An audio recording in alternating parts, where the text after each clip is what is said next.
Hey everybody, how's it going? This is another edition of Legends of 40k, and we're looking at the Chaos Demon Codex again because I've neglected this codex for a while. Uh, so let's look at it, shall we? We're going to look at a special character, Lord of Change, in this video. Fateweaver, the Oracle of Tzeentch.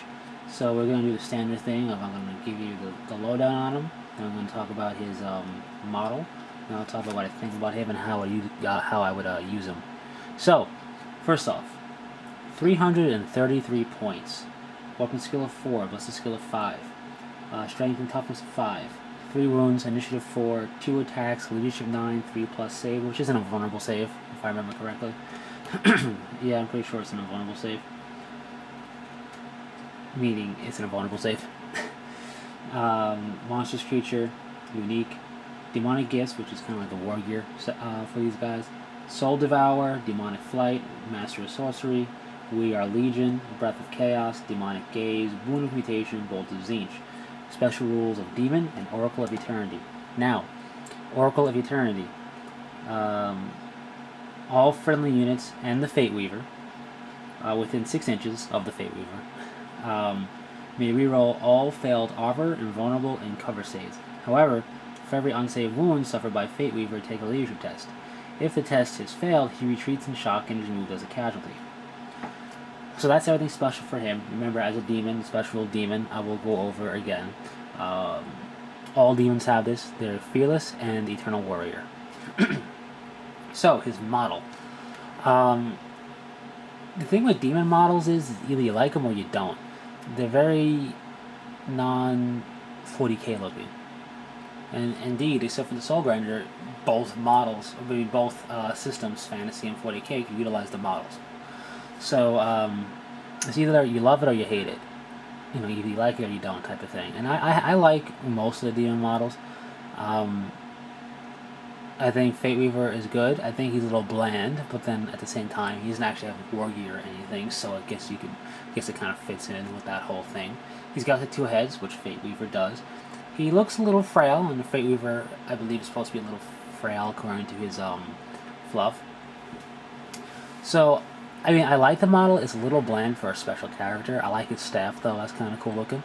Honestly, I don't know what they could do to change it, considering it's got 2 heads, and you don't want to look that cheesy or silly with weird posing. I would say the hand not holding the staff would have been cooler, maybe outstretched or something, or like out in front of him, not outstretched like blasting something, you could do that, or out in front of him as if he's conjuring something. I don't know. Just because he got the wings already up in that position, and the area over here, which you can't see the mouse, or I guess you can see the mouse and the wings, this area that extends outward looks a little empty. But that's just me. Overall, I do enjoy the model though. And he has his own model, so that's a big plus. Now his entry. And he's 333 points. That's a third of 999, and 9 is his Tzeentch's sacred number.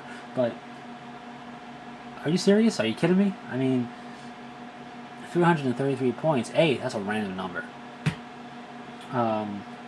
Considering the point cost of other stuff around here is pretty, either edge of 0 or 5. Mostly 0, so it ends with 333, and it's a little odd. And that's a lot. He's the most expensive special character in this codex for Chaos Demons. That's a lot of points. And put it to you this way, it's over a fifth of the points for a 1500 point army.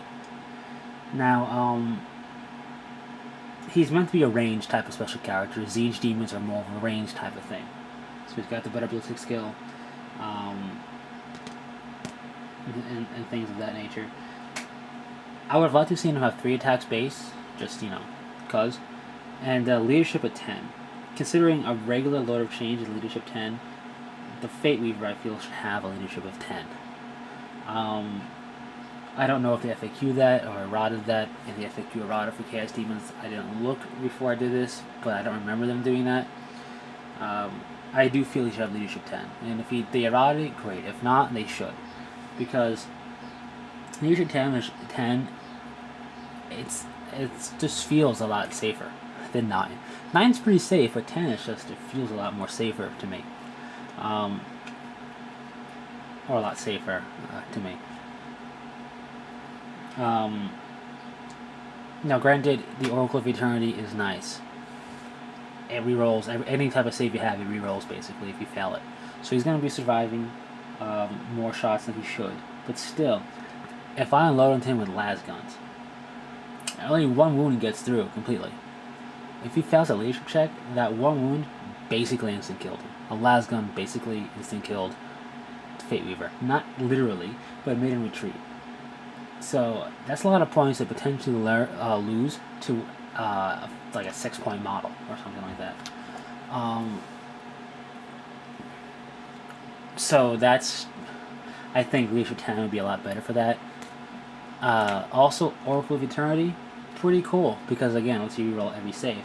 I think the 6-inch range is a little short. Personally, I think 12 would be fine, especially for its point cost. I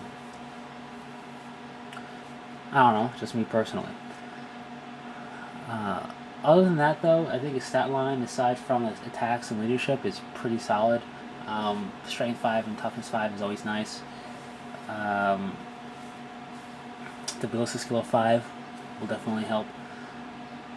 Now, things with demons is they don't have psychic abilities. So yeah, well, he's got that sorcery, master of sorcery rule. I already forget the name of it.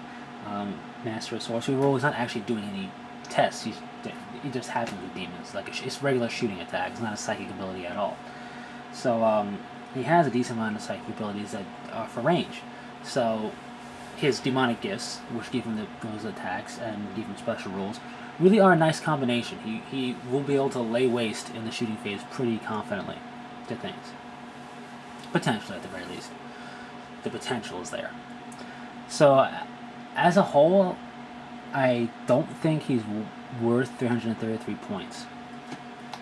If the range of a special rule, Oracle of Eternity, was 12, if he had leadership 10, and the third attack, not a big deal, but we'll throw that in there anyway. I think he'd be closer to being worth his points. I think the thing that would really step him up is if he had a special demonic gift attack, like a special type of Tzeentch styled flavored range attack that was only his. But then I think he'd be worth 333 points. But at the same time, even if he was worth it, that's so many points for one guy. Especially one guy that could go poof once he takes a wound. Now, yes, I know it's hard to do that, but I just don't think he's worth his points right now. But if his point cost wasn't 333 points, maybe it was, I don't know, 320, 315 even. I'd like to see 310 or lower. Like, no lower than 300. I would say 310, he'd be worth it. But the stuff he has, aside from that, is nice. He does have nice abilities, it's just his point cost, I think, is too high, personally. Some of you may disagree, and that's fine. So, how would I utilize him? Well, I would keep him in reserve to make use of the icons instead of him coming in first turn and getting shot up and potentially dying that way because he has to make a low leadership check or whatever.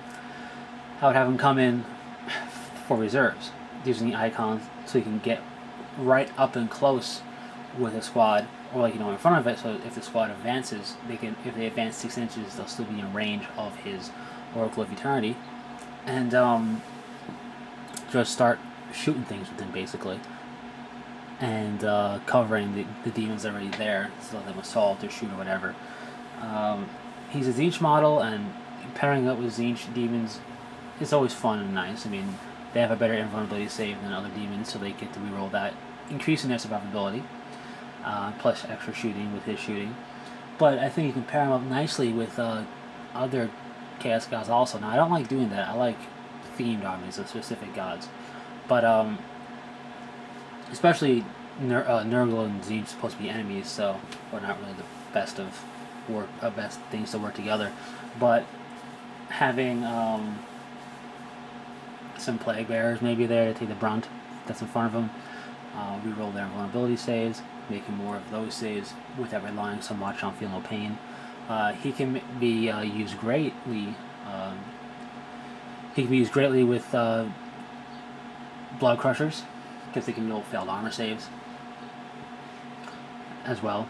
And if things are in cover, if you want to hold them back defensively, D-strike in somewhere near cover with a whole bunch of demons that are in cover, maybe Horrors of Tzeentch or whatever, reroll and fail cover saves, or anything really that you want to make use of cover. So that's how I would utilize him. He's more of a support. He's not like Skull Taker, for example. He's going to get in there, and just rip things apart. He's more of going to blast it, and I'm going to try and stay alive and kind of boost things around me. Which would be better if he had a 12-inch range for that, but he doesn't.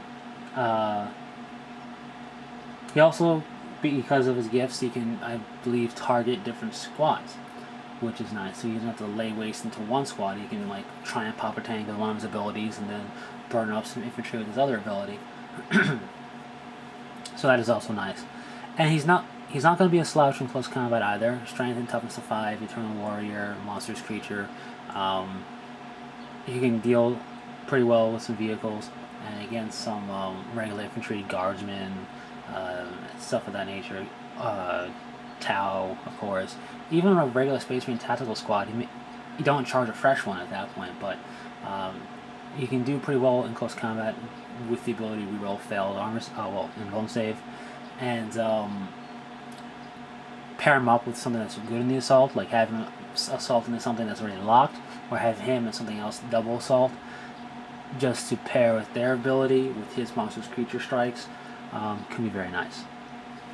But overall, I think I'll utilize him like you would utilize a regular Lord of Change, only he can do more, I guess, well, unless you spend all the points for all the upgrades for regular Lord of Change. He's got a better save, so he can be a little more aggressive and out there, and the ability to reroll failed saves can make him be more aggressive and out there.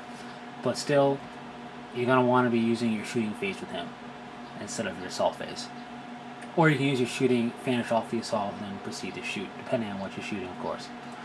But I feel he's stronger in shooting than in the assault. So that's pretty much it for Fateweaver, the Oracle of Tzeentch. Not the best special character, in my opinion, from the Codex. And I'm a big Tzeentch fan. I just think he's got some shortcomings. And I think the Greater Demons, in general, the special character Greater Demons have some shortcomings. Even Kugoth, which maybe we'll get into in the future at some point. Anyway, that's Fateweaver, Oracle of Tzeentch. While I don't think he's the best, as with any special character, I don't think he's useless. I think he definitely find a use for the Oracle of Tzeentch. So, that's it. And until next time, take it easy.